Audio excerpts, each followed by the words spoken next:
Welcome to the Love Government. I am Dennis Leary, and I'm speaking on behalf of the Love Government. We are in a series of videos on the sex cards, and we are now on number 9 in this series. And we anticipate going to 52 cards because there's 52 cards in the whole layout. We are in the suit of time now, the second suit of the game, the second suit of this structure. It's the 9th card in the overall numbering, and it's the 2 of time, as we call it. 2 of time. Ace of time, 2 of time, and that's this card here. In this suit, starts off with this card called the Woman World, and now we're going to Woman as Mother. The card is called Baby, which implies a mother. Baby. And it has 2 sides, as the cards all have. Nurse and curse. A baby nurses or she is cursed. Those are the extremes. We're in the middle somewhere, but those are you have to take it out to the extremes to understand the middle. This shows the lover as baby and as mother. The picture shows the Queen of Pentacles is in the Tarot system, and she is sitting on her throne with a pentacle or a round golden ball on her lap. Now this signifies a baby. Could be a baby in her womb or a baby in her lap. It also could be the world. That's her baby also. It could be the universe or the solar system. That's her baby too, because in the overall way the love government and the love culture looked at things, this is all the lover's body. On the negative side, if the baby is not nursed well, according to nature's rules, then you set up a curse situation. And that's this card down here. This is the positive side. On the other side is this, where you end up with fighting. So if all goes well, we have a loving mother who was a loving lover before that, and then she gives birth to us as a baby. Now, nature designed it for a baby to be born in nature, not in a hospital. A hospital is very, very artificial, sterile, disease-prone. So why would anybody want to go to a hospital to have the birth of a baby? Well, there's some big reasons in the context of patriarchy. First of all, there's insurance. The insurance will pay for hospitals. Also, there's the fear factor. Fear is drummed into us from babyhood on. What if something goes wrong? And you need the hospital, right? So there's good reasons for hospitals. I'm not saying don't use hospitals, but I'm saying hospitals are part of the patriarchal fear system, money system. Now, I was born in a hospital 73 years ago. My mother lost my older sister through stillbirth. She would have been a year or 2 older than I. To the drugs they gave the people, mothers in those days. They drugged them because of the pain, I guess.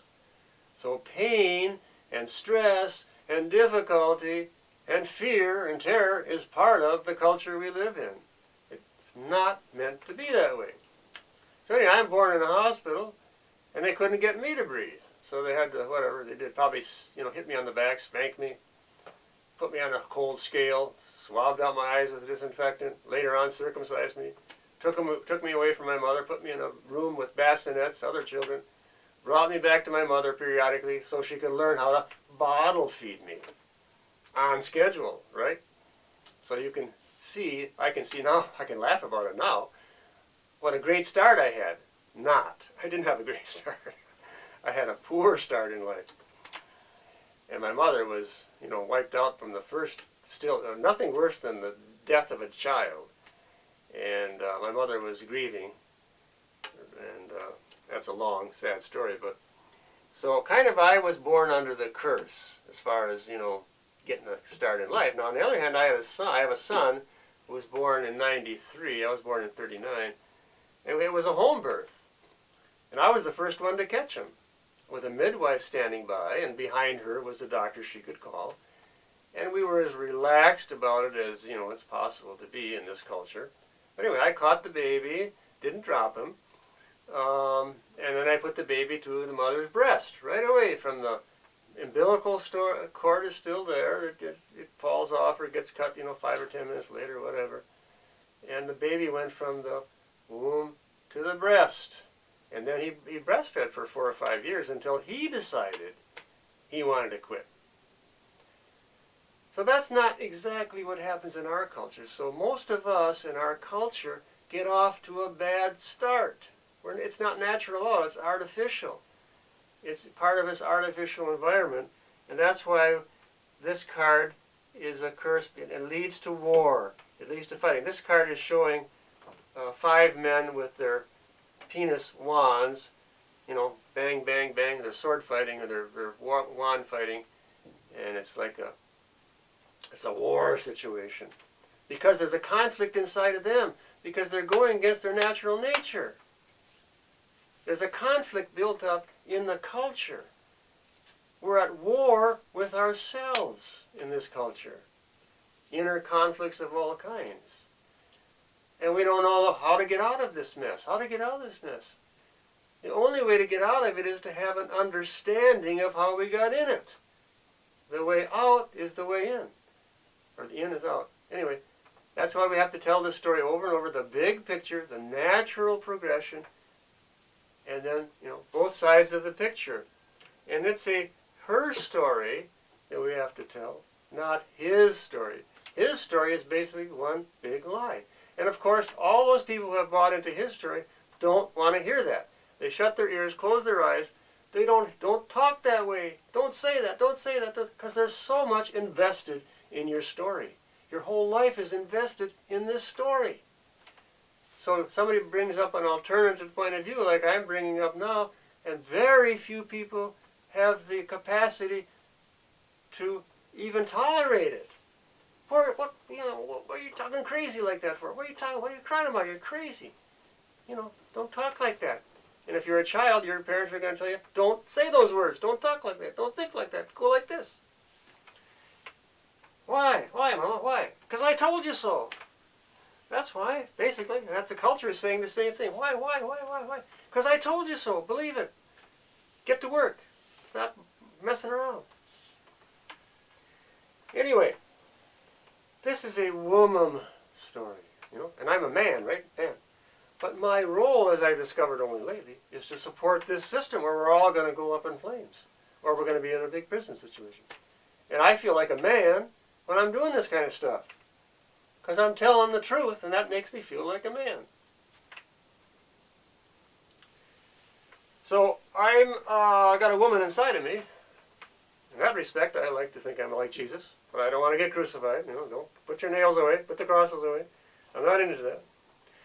So some of the previous cards here. I'm going to wave the cards in. Notice these cards are telling a consistent story about the woman culture. Here's a mother giving birth to a child, and I'm supporting that. Men are supporting that. And by the way, there's a rabbit in the background in this. If you look close, there's a rabbit here. Rabbits are signs of sexuality, and you can just guess why. So there was a previous card we just had. Here's a woman dancing, doing a sexual dance, reenacting the truth of the culture. And there's a story in the book. You can read the story of how we got here, according to the love government point of view. The natural way, not out of a man's head, but out of a woman's belly. And here's another story of a lover woman. I'm going to put it down here. Oh, block that thing here. And here's the lover, and she's got a moon on her head and moon at her feet, and a cross on her heart. This heart, and the moon that's showing the 3 phases of the moon: the waxing moon, the full moon, and the waning moon, moon at her feet. In other words, a woman is in sync with nature, with the phases of the moon, with her menstruation, ovulation, doing it in a communal context. You know, this is like unbelievable to our culture. They don't know, they couldn't relate to this at all. Most people in the culture can't relate to that. And then here's another card. I just pulled this woman of the star card. Here she's nourishing the earth through menstruation. It's all about, and if you look at even the artifacts of archaeology going back, say, 30,000 years ago, they're all of woman. All of it. Well, there's a few here and there, but and there's millions and millions of these handheld figurines. They're all of the mother or the woman,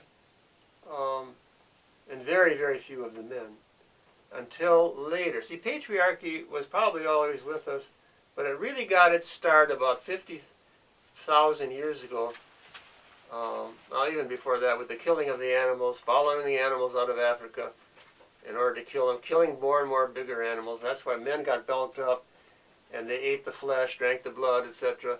So their blood count even today is way higher than women's, despite the fact that women bleed. Now, how did that happen? There has to be a reason for it. And I think it happened because of the killing of the animals, eating their flesh and their blood. The men got bulked up, and then later on, they forced the women to go along eating the meat, and then the women got addicted also. See, hunting is an addiction. They got the great hunter myth. Hunting is an addiction. You get a blood rush when you kill another life form like an animal or another man. It's a blood rush. It's an adrenaline rush, and it's addictive. And you get a bonding with the other hunters. Oh, yeah, we can kill. We can't bleed like the women who bleed and don't die, but we can shed blood and we can get a high that way. So the early patriarchs turned from being lovers to being killers. It was a gradual process over many, many centuries and millennia. But we have today, and we don't know how did we get here with all this killing going on, the maiming, the suffering, the bombs, you know, the pistols and the handguns and the... How did it? There's a rational reason for it, but nobody hardly wants to look at it. And that is the killing and the eating of animals and their products. That's where it started. And that's what we have today. We have whole industries built up now, though, around meat eating, and pethood is the soft side of that. Hard pethood is the soft side of the animal abuse thing.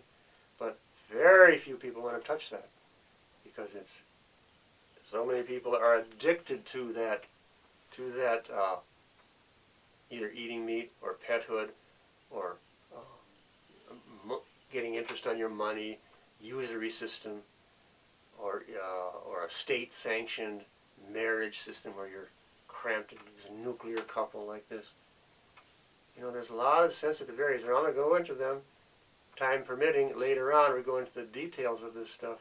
But here, the broad picture is her story and his story, truth and lying, the orientation of the pyramids. It's this or this, earth-centered versus heaven, money, etc., etc., etc. So, I mean, it's a long, big story. It's a big task, but we have no choice if we're going to survive. And we're not really going anywhere until we get this right. We're not going to go to a... It doesn't make any sense to think you're going to go to a heaven when, you know, you didn't do anything to help the earth, you screwed it up, or you didn't do anything, you were too passive. So thank you for listening to this, if you have, and invite you to continue the journey with us, and I wish you love and joy, love.